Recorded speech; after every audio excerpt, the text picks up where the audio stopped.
Nesta aula, o Éder inicia sua revisão da matéria. Estrutura da população, estrutura fundiária e recursos minerais são os primeiros assuntos a serem abordados. Como estão vocês? Tudo tranquilo? Então fique ligadinho ou ligadinha, não? Porque nós vamos fazer uma pequena revisão. Quando eu digo uma pequena revisão, digamos que ela é pequena e rápida e rasteira. O grande problema nosso é o seguinte, veja lá se você acaba... Nosso não, né? Problema seu, que é você que vai fazer o vestibular, certo? Mas acaba sendo nosso também.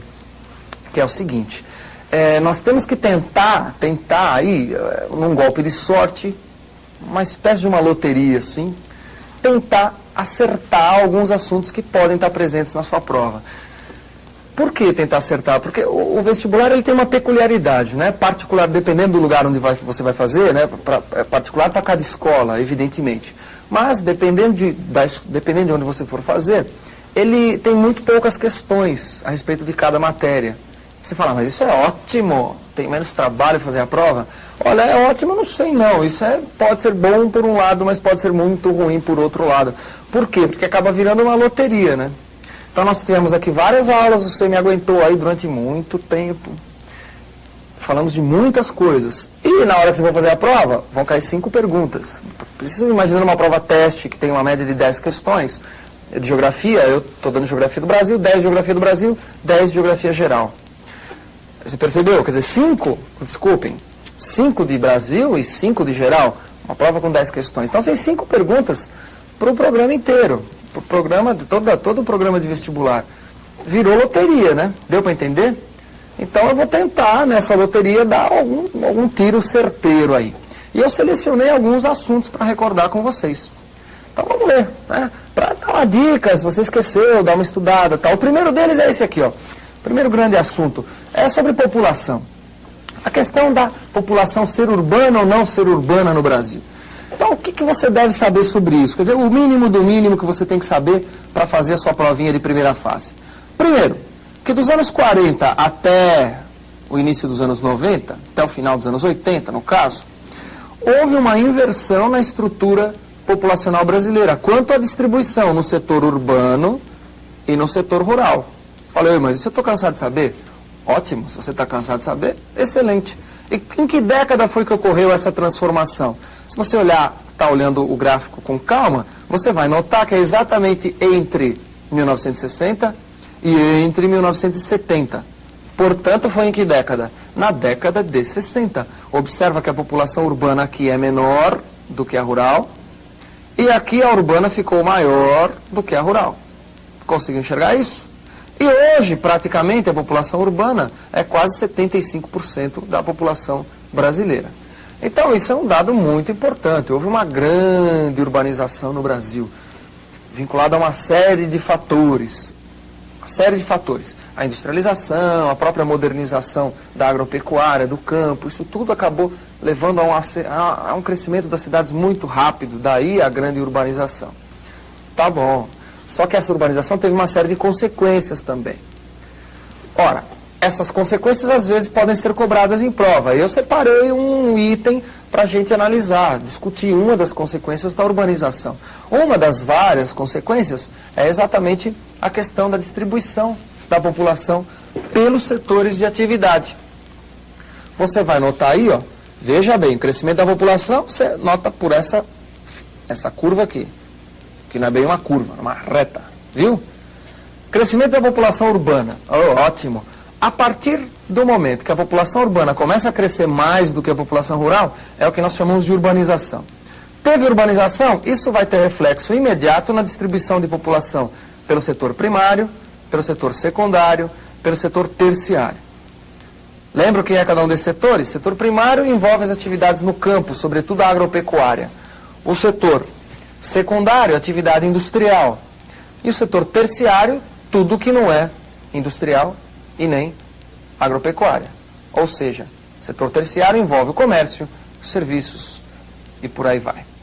Então nota aqui no gráfico, nota aqui, ó, veja, esse aqui, ó, o setor primário, ele predominava, ó, em 50, deu para ver, ó, como é grande aqui em 50, ó.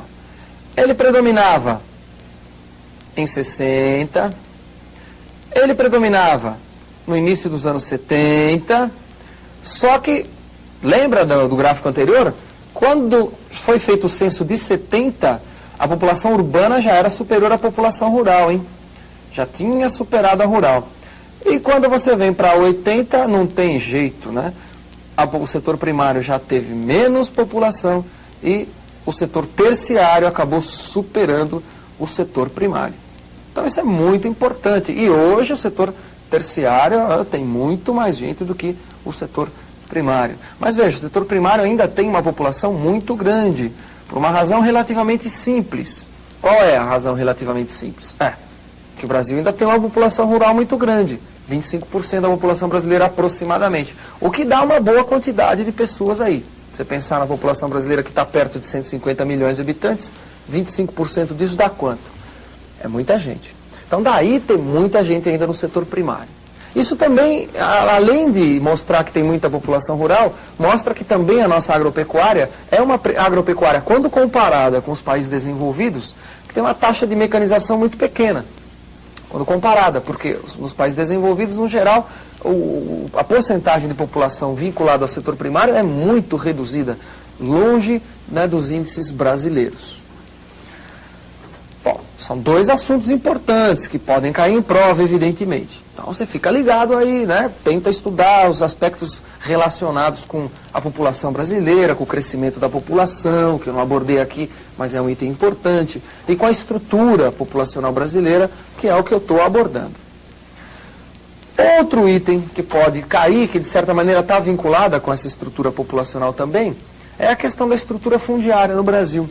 Para recordar isso, nada melhor do que ver a tabelinha junto comigo. Olha, vamos observar. Distribuição dos imóveis rurais no Brasil. Então você pode classificar os imóveis rurais de várias maneiras. Eu separei aqui algumas categorias de imóveis. Você pode falar em minifúndios, latifúndio por exploração, latifúndio por dimensão e pode falar em empresa rural. Recordou?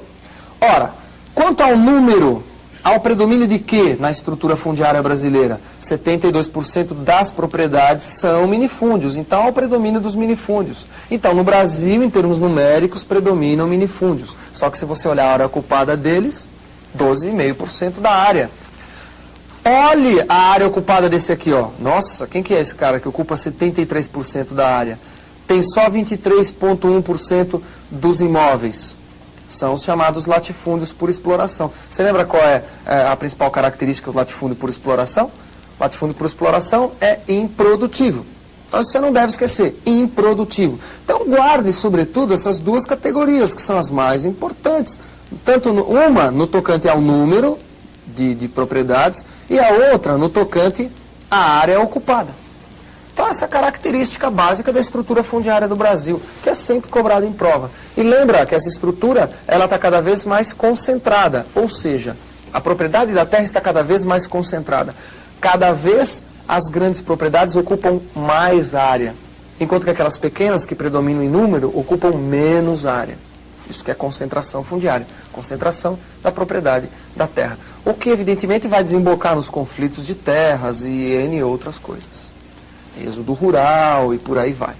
Então, estudar as relações entre estrutura fundiária e êxodo, migrações populacionais, povoamento de novas áreas, né? Essas relações todas você tem que estar ligadinho aí para a sua prova. E o último item que eu separei para a gente dar uma recordadinha rápida, assim, só para você ficar atento para esse assunto, é o item de recursos minerais do Brasil. O Brasil é um país muito grande, territorialmente, muito grande no potencial mesmo para exploração de recursos minerais. E tem algumas áreas importantes que são sempre cobradas em provas, vamos recordá-las rapidamente, evidentemente. Observa comigo. Quais são essas principais áreas? Olha lá, ó. O quadrilátero ferrífero em Minas Gerais, bastante importante, uma das principais áreas até hoje de mineração no Brasil. Qual é o nome? Evidentemente que o ferro é um dos principais produtos aí, mas não só. Tem várias outras coisas. Na Amazônia, várias áreas, a serra, né, vinculadas à exploração de minerais. A Serra dos Carajás, que acabou dando nome ao grande projeto Carajás, que abrange uma área imensa aqui, ó, uma área imensa do Pará, do Maranhão, aqui, né, uma área gigantesca. O projeto Jari, na fronteira do Amapá com o Pará, que tem algo em comum com o projeto Carajás, são projetos que envolvem várias atividades, além da mineração, agropecuária, polos industriais, Jari, Carajás. Lembra que o Jari é um projeto estatal, né, brasileiro, o Carajás. E o Jari é um projeto privado. Primeiro internacional, agora ele foi nacionalizado. Serra do Navio, uma área importantíssima na produção de manganês, no Amapá. Trombetas, que está no Vale do Rio Trombetas, um afluente do Amazonas, onde fica a cidade de Oriximiná, muito conhecida, pelo menos na região, né? Para você pode não ser, você morar muito longe dessa área, mas muito cobrada em prova também. A área de produção de bauxita, que é matéria-prima, é o minério do qual se extrai o alumínio. Matéria-prima do alumínio. E em Rondônia, Rondônia que acaba se constituindo na principal província estanífera do Brasil. Estanho, que é tirado de um minério chamado cassiterita, muito explorado em Rondônia. E, por fim, o maciço de Urucum, que fica no Pantanal Mato-Grossense, uma área muito importante na exploração de minérios também. Então você tem que ficar ligado, ficar atento para esses itens que a gente recordou rapidamente, que tem grandes possibilidades de ocorrer nas provas, grandes possibilidades. O último deles, vinculado diretamente à questão geológica do Brasil, as características geológicas, ter muitos terrenos cristalinos, particularmente aqueles do Proterozoico, que são ricos em minérios metálicos. Tem muito em termos não relativos, né, em termos absolutos mesmo, dada a extensão territorial brasileira. E o item anterior, que é a questão populacional, a questão da estrutura fundiária, que são temas muito relacionados. Porque a estrutura fundiária concentrada acaba sendo um dos fatores que implica na expulsão de população do campo. Isso vai implicar no crescimento urbano, que vai implicar na modificação da distribuição da população pelos setores de atividade e por aí vai. Essas inter-relações entre os vários temas são muito cobradas. Então, eu estou querendo exatamente que você fique atento para esses itens. E aguarde, porque nós temos mais uma aula de revisão e lá eu vou abordar alguns outros assuntos que também têm grande possibilidade de acontecer na sua prova. Então, força, continue estudando e até a próxima.